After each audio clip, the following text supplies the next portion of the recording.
So while I'm waiting for my next container to arrive, which should be here at some point next week, I decided to get on with a few jobs. And one of the jobs I've had in the back of my workshop for a while is this 1973 Rickman Montesa.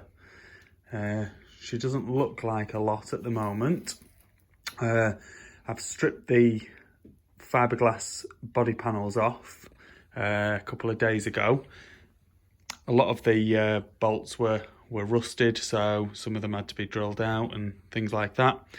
I've managed to find a guy, the Rickman motorcycle company actually put me onto him, who's going to make me a full new set of fiberglass for the bike.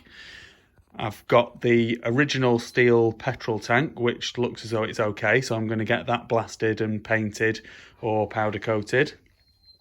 And then I'm going to get the wheels rebuilt. So there's a guy, James Jones from JRS, who's going to stick me a modern set of SM Pro rims on there and stainless steel spokes. I'm going to have the frame and swing arm nickel plated and a load of other bits chrome plated.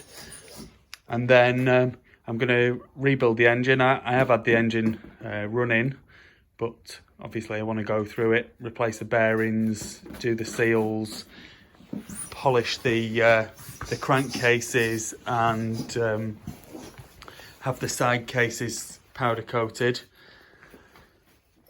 New set of shock absorbers, because obviously these shocks aren't very good really and need a bit of replacing.